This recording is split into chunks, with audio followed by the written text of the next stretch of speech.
कश्मीर में चुनावी सरगर्मियां अरूज पर हैं। इंतखाबी अखाड़े में मौजूद सियासी जमातें पूरी ताकत झोंक रही हैं।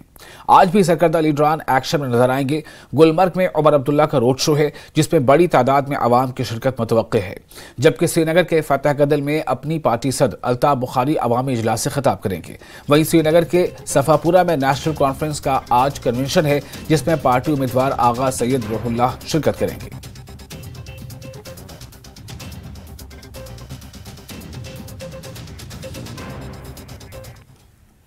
और न्यूज 18 को दिए गए एक इंटरव्यू में वजीर दाखिला अमित शाह ने आर्टिकल 370 और CAA पर सख्ती से अपने ख्यालात का इजहार किया। उन्होंने कहा कि अपोजिशन पार्टियां वोट बैंक के लिए कुछ भी कह रही हैं। उधर न्यूज 18 JKLH को दिए गए एक इंटरव्यू में उमर अब्दुल्ला ने कहा है कि आर्टिकल 370 किसी खास मजहब के लिए नहीं, बल्कि पूरे खित्ते के लिए है। माइनॉरिटी के वोट प्राप्त करने का टोटका है। उनको न सत्ता में आना है, न 370 को वापिस आना है, न उनको सत्ता में आना है, न CAA रद्द होना है। उनको भी मालूम है, मगर वो माइनॉरिटी अपीसमेंट कर माइनॉरिटी के वोट अंकित करना चाहते, एकमात्र कारण से झूठ फैला रहे हैं। मैं इस इंटरव्यू में देश की जनता को आपके माध्यम से बताना चाहता हूं, राहुल जी, भारतीय जनता पार्टी का एक भी सांसद संसद में जब तक है 370 फिर से नहीं आ सकता, CAA समाप्त नहीं हो सकता। अब ये इतिहास का हिस्सा बन चुका है 370, और CAA वास्तविकता बन चुका है। जब होम मिनिस्टर साहब कहते हैं कि CAA जो है वो अपीजमेंट पॉलिटिक्स है, तो फिर जाहिर सी बात है कि इट इज एंटी माइनॉरिटी। और हमारी बात साबित हो गई। हमने कहा कि कानून जो है वो मजहब के बुनियाद पे बनाया गया है। इसमें एक ही मजहब को निशाना बनाया गया है इस कानून में। कानून जो है, जब आप अदालत में जाते हैं, वहां मूर्ति होती है जिसके हाथ में वो वेइंग स्केल और आंखों पे पट्टी बांधी होती है। क्यों? ये दिखाने के लिए कि कानून अंधा है। कानून कोई फर्क नहीं देखती किसी में भी, चाहे मजहब हो, जात हो, बरादरी हो, जो भी हो, आदमी हो, औरत हो, कुछ भी। लेकिन होम मिनिस्टर के इस बयान से फिर पता चलता है कि ये कानून जो है ये वाला अंधा नहीं है। इसमें सीधा सीधा एक मजहब को जो है निशाना बनाया जा रहा है। तभी तो अपीजमेंट की बात हो रही है। और जहां तक 370 की बात हम करें ना, अब शाह साहब आप जम्मू कश्मीर से ताल्लुक रखते हैं, बारामुल्ला के हैं, मुझे बताइए ना, 370 का कानून क्या सिर्फ मुसलमानों के लिए था? उस 370 के कानून में आपको भी फायदा हुआ, आपकी भी जमीनें बची। उस 370 के तहत आपको, मतलब आप सुरक्षित रहे। उस 370 को आज दोबारा बहाल करने के लिए लद्दाख में बुद्धिस्ट जो हैं वो एजिटेशन कर रहे हैं। उस 370 के हटने के बाद जम्मू के लोग नाराज हैं। 370 का कानून जो है वो किसी एक मजहब को फायदा नहीं हुआ, उसका फायदा जम्मू कश्मीर के लोगों को हुआ, चाहे वो मुसलमान हो, सिख हो, ईसाई हो, बौद्ध हो, जैन हो, जो भी हो। जम्मू कश्मीर में 370 का कानून वो मजहब का कानून नहीं था, वो एक इलाके को दिया गया। तो इसको आप अपीजमेंट नहीं कह सकते। नेशनल कॉन्फ्रेंस के नायब सदर उमर अब्दुल्ला ने बटवारा श्रीनगर में एक अवामी रैली से खिताब किया। उमर अब्दुल्ला ने कहा कि उन्होंने ऐसे लोगों को भी देखा है जिन्होंने यहां के लोगों को गुमराह किया और फिर बीजेपी में शामिल हो गए, जो मुसलमानों को पसंद नहीं करते। उमर अब्दुल्ला ने कहा कि वो यहां की तरक्की और खुशहाली के दावे कर रहे हैं और हमारे जख्मों पर नमक पाशी कर रहे हैं। उन्होंने हमारी शनाख्त और इज्जत छीन ली है। अब ये लोगों पर मुनहसर है कि वो किसको वोट दें, नागपुर के इशारों पर चलने वालों को या किसी और को।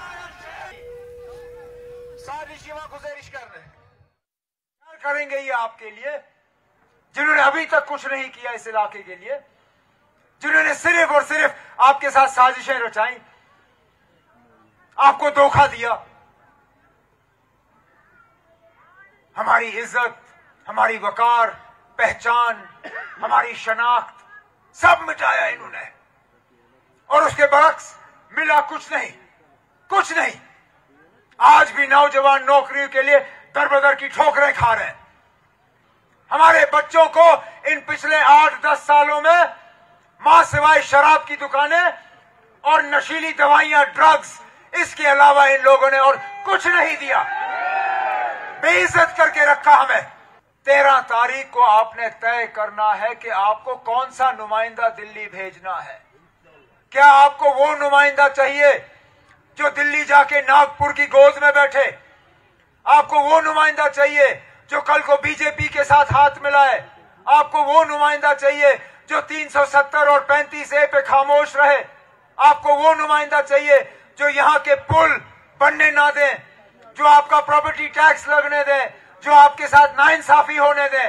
या आपको वो नुमाइंदा चाहिए जो आपके जज्बातों की सही मायने में तर्जुमानी कर सके, जो आपके हकूक के लिए लड़ सके, जो आपके इंसाफ के लिए लड़ सके, जो हमारी इज्जत, वकार, पहचान, शनाख्त उसको दोबारा वापस लाने के लिए लड़ सके। अगर आपको नुमाइंदा वो चाहिए जो आपके लिए लड़े, जो वहां जाके आपकी आवाज बने, जो आपके जज्बातों की तर्जुमानी करे, फिर आपको ज्यादा मशीन में देखने की जरूरत नहीं है। वहां सिर्फ एक ही बटन है जो आपके हकूक के लिए लड़ने की ताकत रखती है, और वो बटन हल का बटन है।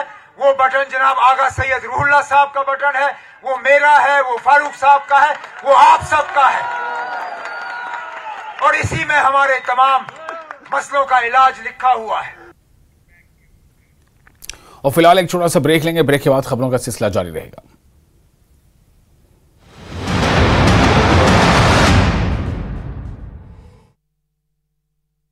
डॉक्टर साहब, 3 दिनों से गिद्धों की गणना का काम चालू। भिंड के लहार में बदमाशों का तांडव। 1 दर्जन से ज्यादा बदमाशों ने गाड़ी में की तोड़फोड़। गाड़ी चालक पर लाठी डंडों से किया हमला। पन्ना में शराब के नशे में बस की छत से गिरा हेल्पर। बस की छत पर बैठकर हेल्पर पी रहा था शराब। हादसे में हेल्पर की मौत। सऊदी अरब में भारी बारिश ने मचाया कोहराम। समंदर में तब्दील हुई सड़कें। इमारतों में घुसा बाढ़ का पानी। बाढ़ के हालात की वजह से स्कूलों की छुट्टी का ऐलान।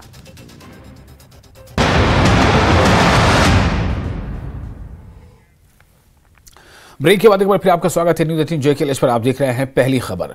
अमित शाह के बयानात पर रद्द-ए-अमल जाहिर करते हुए कांग्रेस तर्जुमान नम्रता शर्मा ने कहा है कि बीजेपी जानती है कि वो जल्द ही इख्तिदार से बाहर होने वाली है, इसलिए मुसलसल 400 के पार जैसे बयान दिए जा रहे हैं। उन्होंने कहा कि बीजेपी ने अपनी ताकत का गलत इस्तेमाल करते हुए जम्मू कश्मीर के तहफ्फुजात को छीन लिया है। भाषा प्रधानमंत्री की हो चाहे अमित शाह जी की हो, जिस तरह से वो डगमगाने लगी है, जिस तरह से बिगड़ते सुर हैं और ताल हैं, वो साफ संकेत दे रहे हैं कि कहीं भी भाजपा आने वाली नहीं है। और जो 188 या 190 सीटों पे जो चुनाव अभी हुए हैं 2 फेजेस के अंदर, भाजपा बिल्कुल अपना साउथ के अंदर साफ हो चुकी है, नॉर्थ के अंदर हाफ हो चुकी है, और नॉर्थ ईस्ट में आपको पता है उनका सुपड़ा साफ हो चुका है। देखिए 370 रद्द हुआ, ये इनका एक मंसूबा था, लेकिन क्या इनके मंसूबे में जम्मू कश्मीर के लोगों को ये पता था कि इन्होंने हमारे सेफगार्ड्स भी हटा देने हैं, कि यहाँ से नौकरियों के हक छीन लिए जाएंगे, यहाँ से ज़मीनों के हक छीन लिए जाएंगे, यहाँ खनन माफिया को ले आया जाएगा, यहाँ से हमारे छोटे से छोटे रोजगार को भी यहाँ से आउटसोर्स कर दिया जाएगा, यहाँ महिलाओं पर भी लाठियाँ चलाई जाएंगी, यहाँ पे हमारे बच्चों के ऊपर लाठियाँ चलाई जाएंगी। और चाहे वो जेके पब्लिक सर्विस कमीशन का स्कैम हो, चाहे जेके बैंक्स का स्कैम हो, जिसके तहत बच्चों के ऊपर निरंतर जो बच्चे की बेरोजगारी दर बढ़ी और 40% आज ऐतिहासिक जो बेरोजगारी दर है, और जम्मू कश्मीर जिसमें श्रेष्ठ है, उसका कारण कौन है? देखिए पिछले 30 वर्षों का अगर हम आंकलन करें, उसमें 16 साल वही हैं जिसमें भारतीय जनता पार्टी ने इस देश के अंदर शासन किया है।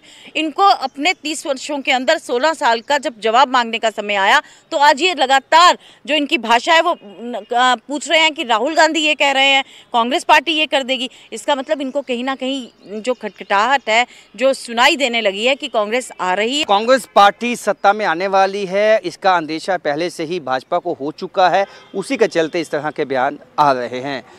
कैमरामैन नरेंद्र दत्त के साथ राजेंद्र, न्यूज़ 18 जम्मू।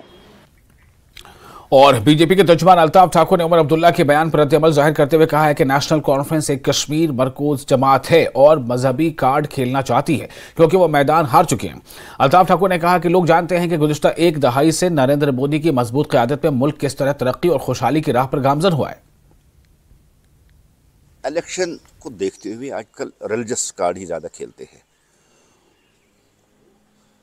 जहां तक सीए का ताल्लुक है, सीए एक इंसानी मसला है और इंसानी बुनियाद पे ही जो पीड़ित लोग हैं, जो दुखी लोग हैं, जो सताए लोग हैं, जिन लोगों को पाकिस्तान, बांग्लादेश या अफगानिस्तान में मारा गया, उनके साथ बुरा सलूक किया गया, वो भाग के वहाँ से भारत आ गए। और ये 2014 तक का आंकड़ा है। और उन लोगों को अगर भारत शहरियत देता है, तो उमर साहब को तकलीफ क्यों होती है इस चीज़ से। वैसे शहरियत लेने के लिए कॉन्स्टिट्यूशन ऑफ इंडिया में एक प्रोसीजर है, उस प्रोसीजर के तहत अगर देखेंगे तो पिछले 3 सालों में 312 जो मुसलमान लोग हैं जो बांग्लादेश या पाकिस्तान से, उन्होंने भी शहरियत ले ली है।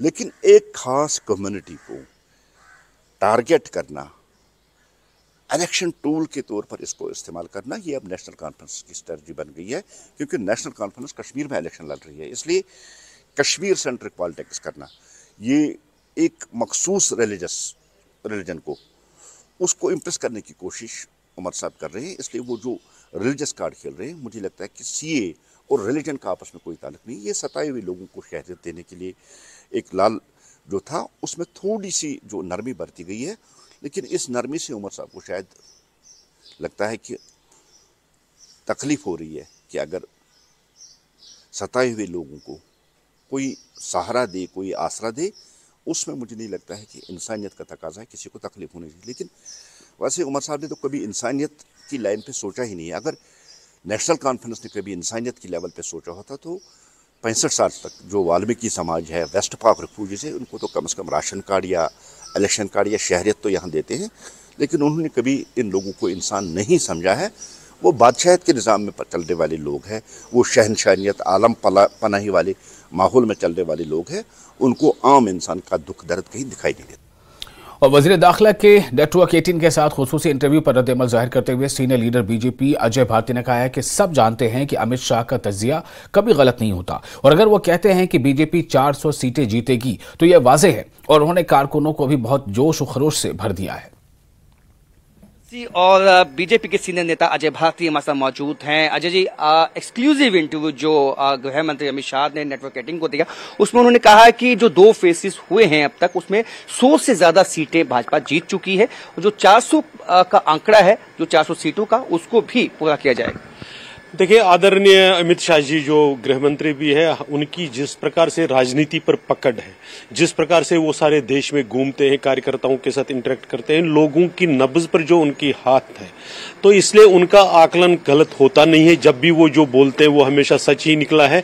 इसलिए जब वो कहते हैं तो हमारा भी आत्मविश्वास के साथ मन बढ़ते हुए उसको सिर्फ एंडोर्स करते हैं, हम मानते हैं। बिल्कुल, अगर अमित शाह जी ने ये कहा तो एकदम इतनी सीटें होंगी, बल्कि उससे एक आध बढ़ ही सकती है, कम नहीं होगी। इसलिए निश्चित रहना चाहिए कि जो अमित शाह जी ने कहा, आदरणीय गृह मंत्री जी ने कहा, वो सच होगा। इसके साथ साथ उन्होंने कहा कि जो CAA है और उसके साथ साथ 370, जब तक एक भी MP है बीजेपी का, वो वापस नहीं आ सकता। बिल्कुल निश्चित रूप से, और ये सिर्फ MP ही की बात नहीं है। जब तक एक कार्यकर्ता भारतीय जनता पार्टी का और राष्ट्रवादी विचार का जो कार्यकर्ता है ग्राउंड पर, वो भी इसके होने नहीं देंगे।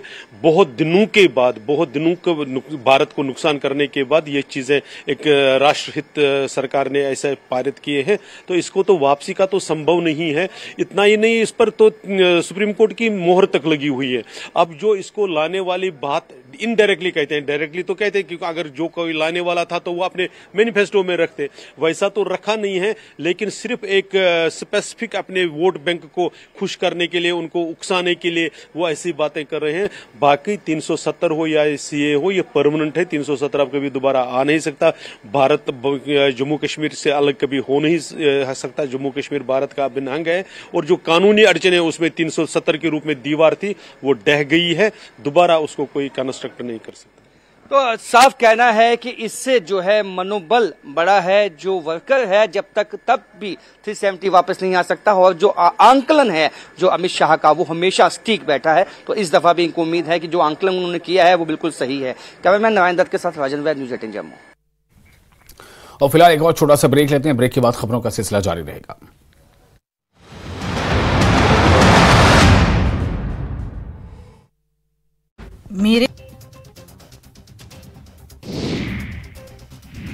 यूक्रेन के ओदेशा में रूस की मिसाइल का भयानक हमले से शहर के बड़े हिस्से में लगी आग।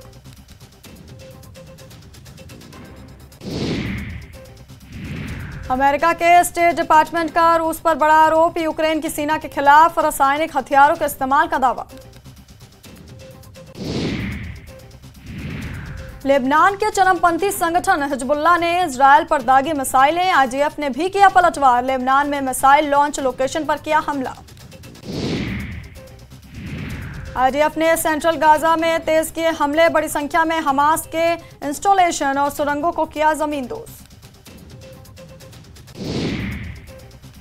अमेरिका के लॉस एंजलिस में कोलंबिया यूनिवर्सिटी का कैंपस बना जंग का मैदान, फिलिस्तीन के समर्थकों और विरोधियों।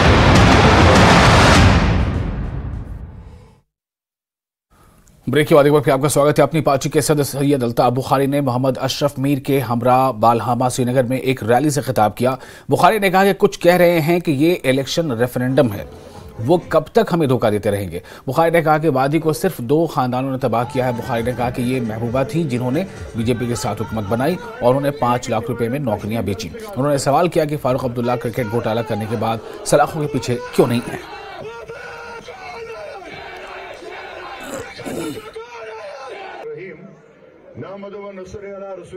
आप वो दिन तो याद करिए जब आप मंत्री थे, आप किसमें मंत्री थे? वो क्या बीजेपी नहीं थी कि उस दिन वो नेशनल कॉन्फ्रेंस बन गई थी जिस दिन ये उसमें गए थे। इसलिए उनको एक चीज यकीन रखना होगा कि बीजेपी के लिए यही काफी है, नेशनल कॉन्फ्रेंस वाले और पीडीपी वाले। हम जम्मू कश्मीर की नुमाइंदगी करते हैं और अपनी पार्टी की नुमाइंदगी करते हैं, हम अपनी पार्टी वाले हैं। देखिए, मुझे प्रोब से कुछ नहीं है, मैं सियासी तौर लड़ता हूं और सियासी तौर लड़ूंगा, लेकिन मैंने सच्चाई कही क्योंकि वो बच्चा बेचारा जो बंद है, मुझे उस बच्चे की खातिर मैंने कहा मुझे पारा साहब के जेल जाने से कोई मतलब नहीं है और न मैं चाहूंगा किसी को जेल ले जाए, क्यों वो भी तो नौजवान यहीं का है। ये बात सच है, सपोर्ट किसी से भी वेलकम है। हम कहाँ इतने बड़े हो गए, तकब्बुर से अल्लाह ताला नजात दे, हमें तकब्बुर नहीं है। हमें जो सपोर्ट करना चाहेगा हम वेलकम करते हैं, हर एक का सपोर्ट। क्यों? सपोर्ट तो लोगों का वोट है ना। मुनीर खान ने बारामूला में रिटर्निंग ऑफिसर के दफ्तर में अपने कागजात नामजदगी जमा करवाए। मुनीर खान जेल में बंद अलहदगी पसंद रहनुमा नईम खान के भाई हैं। बारामूला में सियासी मंजरनामा गर्म हो रहा है क्योंकि अब कुल 38 उम्मीदवारों ने अपने कागजात नामजदगी जमा कराए हैं।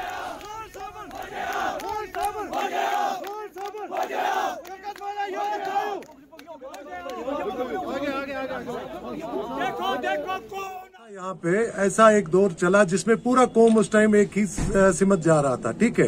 अब माजी की जितनी गलतियां हैं हम सब से हुई है, ठीक है। उसमें हमारे नौजवान खास तौर पर इन्वॉल्व है इस टाइम, जो फंसे हुए हैं उन चीजों में, जिसमें हम एफआईआर की बात करें, जिसमें हम स्टोन पेल्टर्स का जो टैग उन पे लगा हुआ है, जिसमें जो एक्स मिलिटेंट्स हम कहते हैं यहाँ पे, और ये छोटी पॉपुलेशन नहीं है। इसके साथ कम से कम 7 लाख लोग जुड़े हुए हैं, ठीक है। और वो 7 लाख लोग का मतलब हो गया 7 लाख घर, और 7 लाख घरों का मतलब हो गया यहाँ पे वो 30-35 लाख की लोगों की पॉपुलेशन है।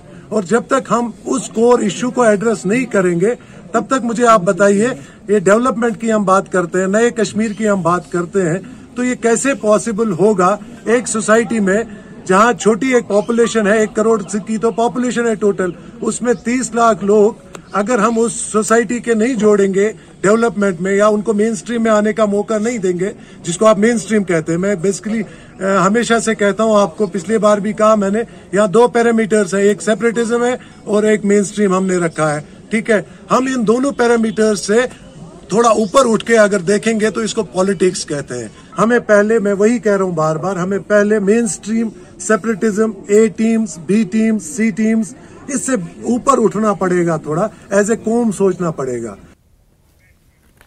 और बीजेपी सदर जम्मू कश्मीर रविंद्र रैना ने हंदवाड़ा में कारकुनों से खिताब करते हुए कहा है कि मोदी की दौर हुकूमत में जम्मू कश्मीर बदल रहा है। जम्मू कश्मीर की तबाही के लिए उन्होंने नेशनल कॉन्फ्रेंस और पीडीपी को जिम्मेदार ठहराया। रैना का कहना है कि लोग बीजेपी के तामीर तरक्की को देखकर बीजेपी के साथ जुड़ रहे हैं। उनके हमरा बीजेपी जिला सदर जावेद कुरैशी समेत दीगर लीडरान भी मौजूद रहे।